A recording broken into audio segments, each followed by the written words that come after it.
crisis in this nation.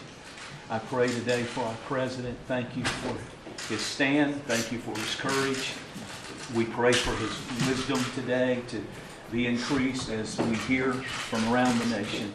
We pray today for your guidance. Bless the patrols that are on the border, those that are putting their life on the line. We pray for the victims' families of people who have suffered and lost loved ones because of the crisis that we're dealing with in this room today. Give us grace and give us help in the time of need. In Jesus' name we pray. Amen. Amen. Thank you, Pastor, very much. I appreciate it. It's beautiful. So we're here today to address the humanitarian and security crisis on our southern border. I just got back. It was a sight to behold. Not pretty. Very dangerous. Drugs are flowing across. Human traffickers, you think of that as an ancient crime. It's not an ancient crime. It's more prevalent today in this world, far beyond the United States. It's a world crime given to us very much by the internet and bad people. The internet has made things in many ways better, in many ways much worse, but human trafficking, grabbing women in particular, and children, but women, taping them up, wrapping tape around their mouths so they can't shout or scream, tying up their hands behind their back and even their legs and putting them in the backseat of a car or a van, 3, 4, 5, 6, 7 at a time. They don't go through checkpoints. They go through areas that don't have a wall or don't have a steel barrier. They go up to the checkpoint, and before they get to it, they make a right or a left, depending on where they are. And they go out into the desert or out into the land, and they find the first area that doesn't have anything blocking its way. And they have mini highways all over the place. You can see it all over the place, and it's not good. And the only way you're going to stop it, the only way to stop it, without question, is with a very powerful wall or steel barrier. This is part of what we've just finished. This is a section that we're doing. This is what we've designed since I've been in. Some of the wall that they put up over the years, which, by the way, should have been put up, whether it looked good or not, should have been put up a long time ago. We inherited a lot of problems, whether it's North Korea, whether it's the Middle East, whether it's a lot of other things. We took over a lot of problems, and we're straightening them out one by one. One of the big problems we have is our border, our southern border. And we're going to take care of it. Now, the easy solution is for me to call a national emergency. I could do that very quickly. I have the absolute right to do it. But I'm not going to do it so fast, because this is something Congress should do. And we're waiting for the Democrats to vote. They should come back and vote. They want to go home. They're probably home by now. And Nancy and Chuck and all of the folks that could settle this thing in 15 minutes, I used to say 45 minutes. Now I say 15 minutes. It's so simple.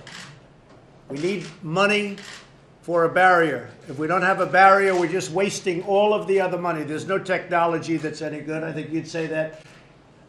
You know that probably better than anybody, most of you guys. You know, without the barrier, you don't have security. Without the barrier, you have people driving in loaded up with drugs, with smuggled people, with all sorts of things that you don't want to know about.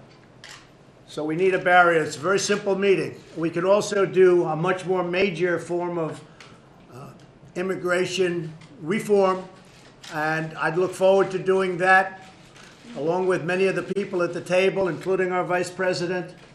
And we look very much forward to moving on that. But first we have to get a barrier, because it all doesn't work without protection. The Rio Grande area where I was yesterday, you just have to look at it to see how dangerous it is. El Paso, Texas, went from one of the most unsafe parts or cities in the United States to one of the safest cities in the United States as soon as they put up the wall. They built a wall and fencing apparatus that blocked people. So they went from one of the most dangerous cities to one of the safest cities, all within a very short period of time. It's common sense, folks. Everyone knows it works. Everyone knows it's not expensive. They say it's medieval. Well, so is the wheel medieval. I looked at all the vans and all of the serious equipment that they surrounded me with yesterday. The Secret Service, the police, the Border Patrol, ICE. Every one of those had the wheel. Well, they say wheels are medieval too, but some things don't change. Wheels and walls. And they haven't found an alternative to either of those two, right? They haven't found an alternative. So we want Congress to do its job. We want the Democrats to come back and vote, wherever they may be. I haven't left the White House except to go to Iraq for a very short period of time, where I had a great experience, frankly. I met some great people, some great generals. We have great ideas having to do with Syria. It's working out very well, knocking the hell out of ISIS. And we're bringing our folks back home, and we're going to always have a presence. And it's working out very well. A lot of things are working out well. North Korea is working out very well. A lot of things are working out well, but the southern border is something that should be easy. So what we're not looking to do right now is national emergency. What we want to do, we have the absolute right to do it. In many ways, it's the easy way out. But this is up to Congress, and it should be up to Congress, and they should do it. And if they can't do it, if they yell that we can't do it, there's no way we can vote for security. There's no way we can vote for safety. All Nancy and Chuck have to do is tell me. And you know what? We'll start thinking about another alternative. But this is one of the easy votes they'll ever have. It's very simple. And then we go on to major reform on immigration. And I look forward to that, because after 50 years of talking about it, they should have done it. And frankly, previous presidents should have done the wall. It should have been done, not just sections, small sections. The problem with doing a section of wall is they come around it.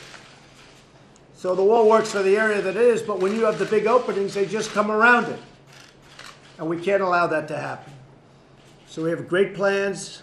I met yesterday with the Army Corps of Engineers. You know, we're building the wall right now as we speak. Somebody said, oh, but we had $1.6 billion and they haven't spent it. The reason we haven't spent it is because the contractors are building it. And unlike governments, and this government in particular, I like paying after it's built instead of before it's built. Okay, I learned that a long time ago in building buildings. You let your contractor do the work, and then you see if they did a good job, and if they didn't do a good job, don't pay them. And if they do a good job, pay them fast. So a lot of fables were told, a lot of lies were told. So we're building wall as we speak. We've done a lot of renovation. Some of the renovation, we had no choice. We had to rip it down and build new wall. You'll see that in San Diego and some other areas, where we actually went to a new wall because it was almost better and cheaper in some ways than trying to renovate old garbage that wasn't going to work. And in some cases, you had a good structure, you had a good basis, less expensive to renovate, generally speaking, and we've done a great job. So we've done a lot of renovation. We've done new wall, and we're building the new wall as we speak. And the money that they say we didn't spend has been spent, but it hasn't been paid. There's a big difference. And when the contractors finish up, they get paid, and they're doing a second section. Army Corps has been very impressive. Working with them has been great. The new wall that we've designed is really beautiful. It's visual. You can see through it, which you have to be able to do. I mean, I'd like to have a concrete wall in one way, but in another way it wouldn't be very effective because you can't see to the other side. So these are steel walls, and in many cases steel walls, it's steel that has concrete inside. It's pumped into the steel. It's hollow, and it's pumped into the steel, so it's sort of a combination of both, which is not a bad combination. So I just want to thank the people at this table, some very special people, some great friends of mine. And what I thought I'd do is just go down to my left, and maybe I'll have 3 or 4 of you say a few words to the press, and then we can all start talking about what we'll be talking about, okay? And Bunny, you've been a friend of mine for a long time, right from the beginning, and I appreciate it. And maybe I'll start with you, and we'll go over to AJ. Thank you. Thank you, Mr. President. I'm the Sheriff of Chester County, Pennsylvania. Thank you for inviting us here today. Chester County is located, as you know, just southwest of Philadelphia. an area you're familiar with. Very. We're known as a healthy, wealthy, and wise county and the home of QVC. That's right. I like to tell you that because I want to let you know what a wonderful county it is of 500,000 people. And I want to share with you a very short story of a young boy named Ben who took a trip one night from Chester County into the city of Philadelphia, where he acquired heroin laced with fentanyl.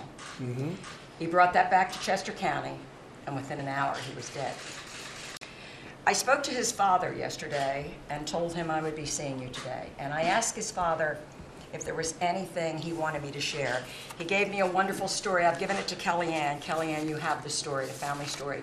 But I just want to read you the last line of the letter he sent to you, Mr. President, relating to his son, Ben. His body was exposed to a heroin substance, new on the scene, laced with fentanyl 100 times the strength of morphine, which stopped his heart and breath, robbing us of our only beautiful boy. Drugs that came over our unprotected southern border, and by the way, the DEA did trace this directly to a cartel over the Mexican border. Drugs that came over our unprotected southern border, wreaking havoc on the lives of hundreds of thousands of lives and millions of loved ones. We need to do something about this. Please, Mr. President, build the wall. Thank you. Let's please say hello. Okay. Thank you very much. Appreciate it. AJ, Sheriff. Mr. President, from the men and women of law enforcement at the federal, state, and local level, we thank you for standing tall for us. Let me address the word manufacturer that we keep hearing. Very demeaning to law enforcement because there's not one agent, not any agency in this country that is not affected by manufacturing. Manufacturing, I mean by the metric ton of methamphetamine, heroin, cocaine, and marijuana that each agency in our nation has to fight every single day. And it is extremely distressing to law enforcement to have to listen to the rhetoric about manufactured crisis when we, for 10 years, over a decade, have been fighting this religiously every day. That affects every law enforcement agency in the United States on a constant basis. And so again, sir, thank you for your position on this and standing tall for us. Thank you, Sheriff. I appreciate it. On Wednesday, you probably heard a very young person with a great life ahead was stabbed, viciously, violently killed by an MS-13 gang member who entered our country recently through the southern border. He had a friend with him. They both came in together. Here, just for a short while, killed somebody. That wouldn't be the first. We have them locked up in pretty tough conditions. It's a disgrace. Came through the southern border. Please, say a few words. Mr. President Trump, I'm Pastor Pasquale from the International Church Las Vegas. Thank you for having me today. Thank you for everything you're doing for America. Thank you. I would like to share something with you about human trafficking, the crisis we're having. As you know, we're connected to California. Las Vegas, Nevada is next door. Many of the girls that are being brought across the border through San Diego area end up in Las Vegas. And what happens there is that, you know, they're illegal immigrants, families are coming in, and we're having the parents are coming to the churches and asking us if we can help them find their daughters because their daughters have been kidnapped into, you know, human trafficking. And they said, I asked them, did you call the police department? Yes, we did. So I connect with the police department. Police are taking us back. We're working together. And we're able to get these young ladies back. But the problem is that we're having it happen more and more and more and more than ever before. And what happens with the parents, they're afraid to call law enforcement to come and help. So they come to the churches first. They feel they're going to get deported. So we're there as a safe place for them to come, but then we connect them with the police department and do educate the Hispanic communities that the police is not going to arrest them for something that's happening on human trafficking. So, sir, we need your help. And So you are seeing human trafficking, especially with respect to young women, Yes. more now than ever before. yes, young women, yes. Pretty sad. Pretty sad. Thank you very much, Pastor. Appreciate it. Please. Mr. President, thank you for letting me be here. John Jones, Chief of the Intelligence Counterterrorism Division with the Texas Department of Public Safety. Great reputation, John. We've been there for I've been in that position for 10 years. And as you well know, with Texas, we've been dealing with this crisis for a very long time. Some of the things we see and a lot of discussion you hear is about unaccompanied children, but the thing that bothers me is some of the children in Texas. In the last 7 years, we have over 4,000 people incarcerated that are illegal aliens in Texas jails for sexual assault. The sad thing is 62% of them are sexual assault against children. And those are Texas children. Those are American children. Those are our children. And for anybody to put a price on any child's life, that's our most precious and cherished national treasure. And we should do everything and anything as public safety servants, as parents, and as leadership to protect those children. And closing up that border to the bad people would be a great thing, John. Yes, sir. Great thing. Please, thank you. Mr. President, howdy. I'm T. Michael O'Connor. I'm the sheriff of Victoria County. We're just north of Corpus Christi. Right. We're part of that Harvey territory, which got damaged that you came. Right. And we appreciate you and the Vice President coming to see us and visiting with us and I remember. supporting our progress. You've heard the rest of the story, as Paul Harvey used to say. Basically, we're the rest of the story. In 2003, there was unfortunately a national incident in our county with regards to loss of life. 19 people lost their lives in the tractor-trailer incident. I was one of the first responders. I walked around, and what I saw was a pile of deceased individuals with one child deceased as well, to which was in the arms of the children, of the father. I vowed from that point on to go forward and make a difference, not only for our brethren sheriffs on the border, but also ourselves inland. We have to be multi-dimensional on this. We've deemed it as a fatal funnel, Mr. President. It's a Rio Grande Valley to Laredo. Anything to and from, it's Houston and beyond. And so even in my jurisdiction, we have apprehended a child trafficking case in that area. We have taken on cases with slavery of the human being, but it's still all about law and order, Mr. President. And what we're saying is you have to shore up, you have to pursue the initiative that you have led. Now, I've been in forums like this with other presidents, and they listen, but you are the very first president, even in your candidacy, to support local, state, and federal agencies.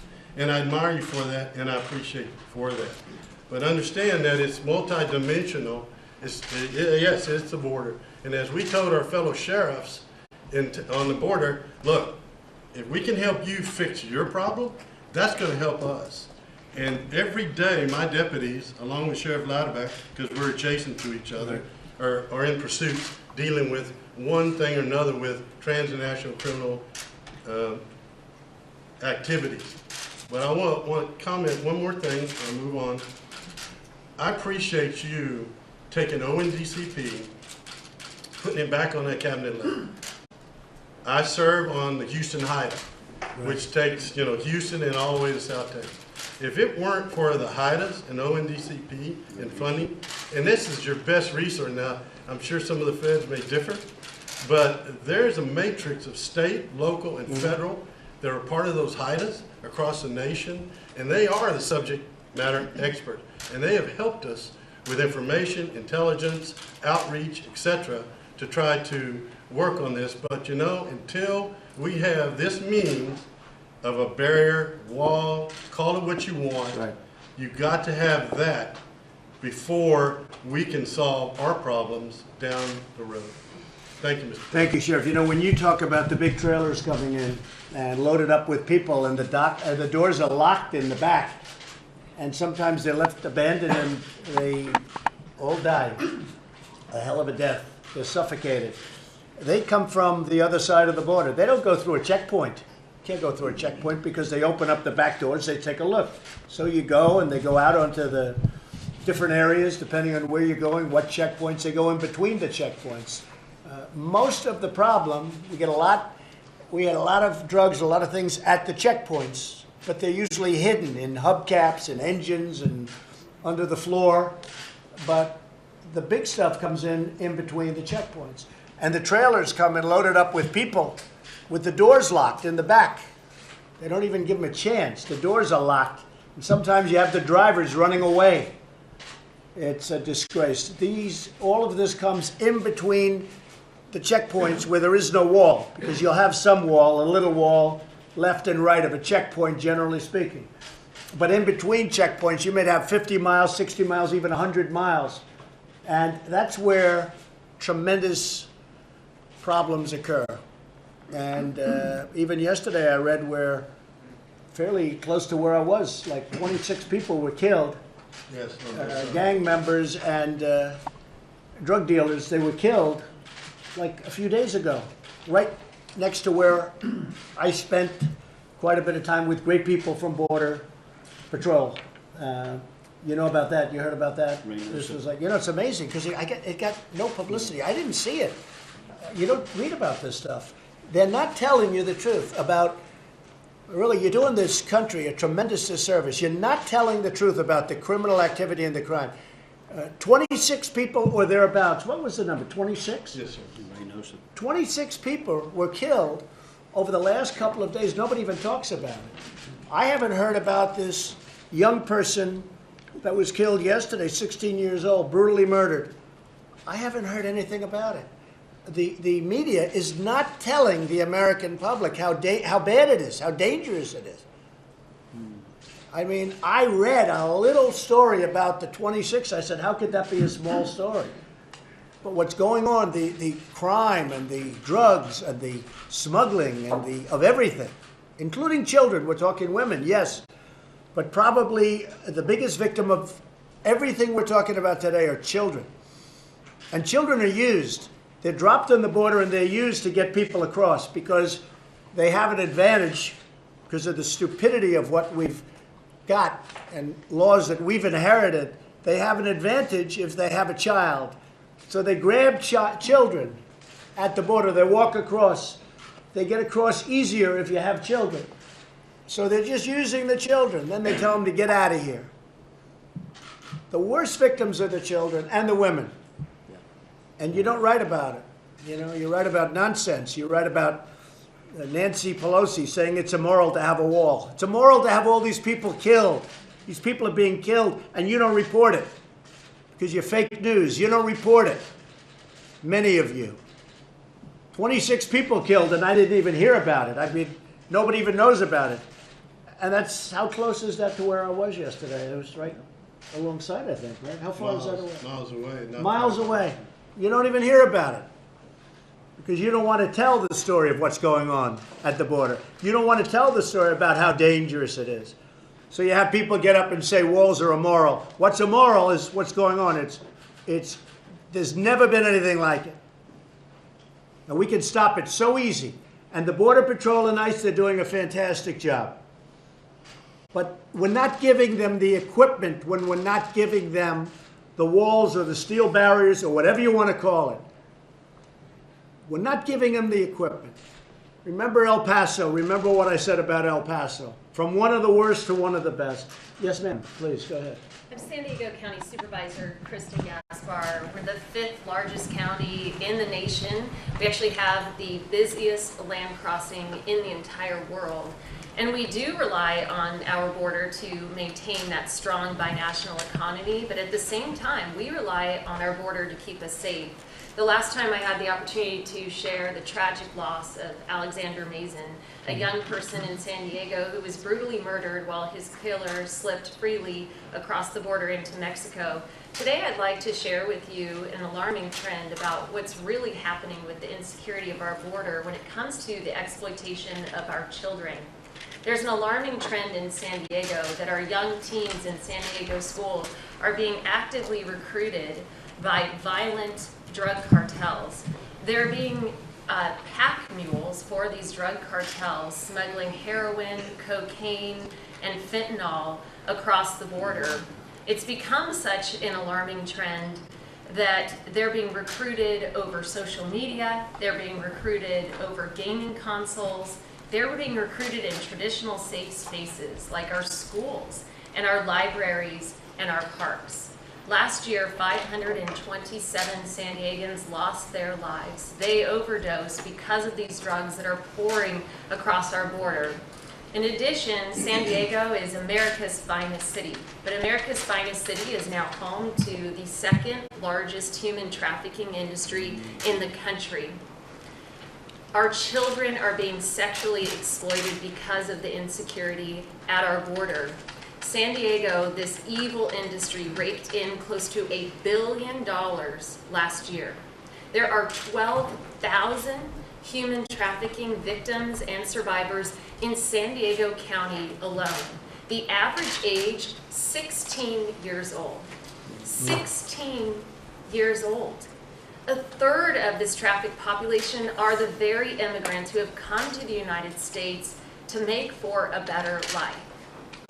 Now, 2,200 miles from Washington, D.C., representatives like me are held accountable by these families and these victims each and every day while a standoff continues here.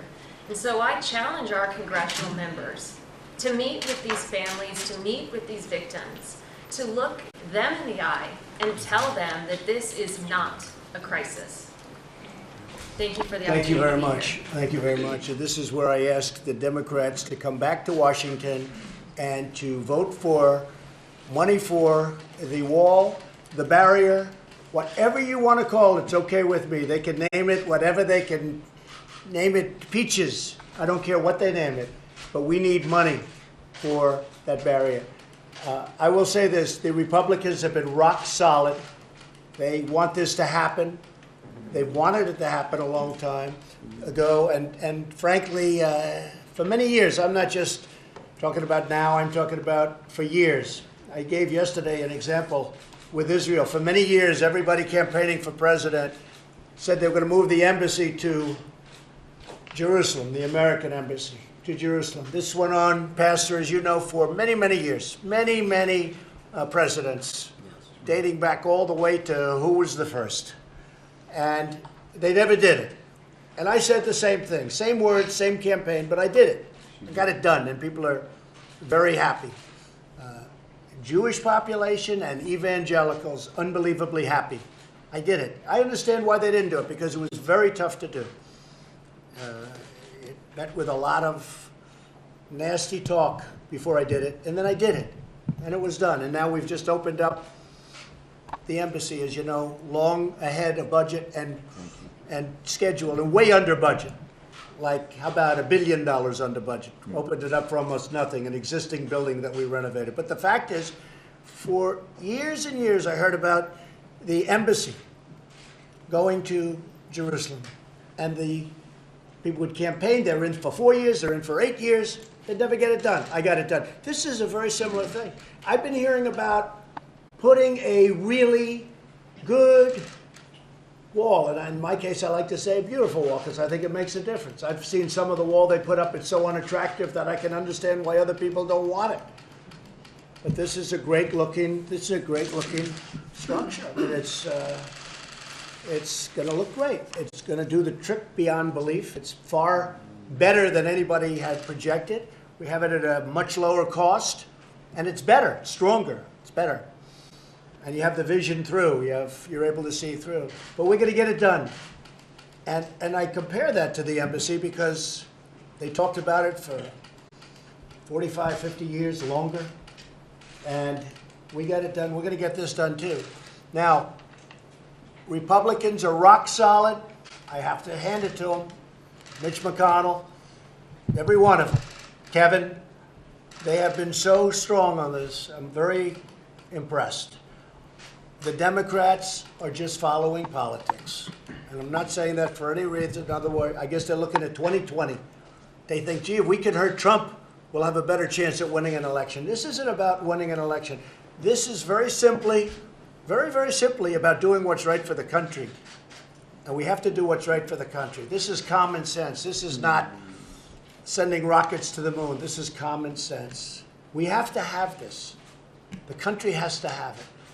They've been talking about it for 35 years. And they do little pieces, a little piece here, a little piece there, put a piece where we need it. The people just go around it. We have to have it. It's got to get done. It's going to get done now. Congress has to do its duty. And the Democrats have to help us. They have to come back to Washington, and they have to vote for border security. They have to vote for safety. It's national security, too. They have to come back and they have to vote. It'll take us 15 minutes. And then we're going to get on to much bigger immigration reform, because we should do that. We should do that. I want to thank everybody for being here. We're going to have now the rest of the meeting. Media, thank you very much. I appreciate it. Thank you. Mr. President, any message to the federal employees who are not being paid today? Yeah, the message is that I appreciate their service to the country. They are incredible people, the federal employees that we're talking about. But many of them agree with what I'm saying and what the people in this room who are experts are saying. They don't want to see people killed because we can't do a simple border structure. And I appreciate their incredible support. We have, yesterday, I was watching this morning and reading this morning that so many people are saying the president is doing what's right, and even though it's affecting us short-term, temporarily, as you know, a bill was just passed, which I will sign in Congress, making sure that everybody's going to be paid immediately upon when this is over. But I just really appreciate the fact that they have handled it so incredibly well. And many of them agree with what we're doing. We have no choice. Steve, go ahead. Well, 24 hours ago, you were saying you were probably going to declare a national emergency. No, I said I could do it, but well, I'll tell you what. It's the easy way out. But Congress should do this. This is too simple. It's too basic. And Congress should do this. If they can't do it, if at some point they just can't do it, this is a 15-minute meeting. If they can't do it, I will declare a national emergency. I have the absolute right to do it. It says as clear as you can. Now, what will happen? I'll be sued. It'll be brought to the Ninth Circuit. And maybe, even though the wording is unambiguous, just like with the travel ban, it'll be appealed to the Ninth Circuit, and we'll probably lose there too, and then hopefully we'll win in the Supreme Court.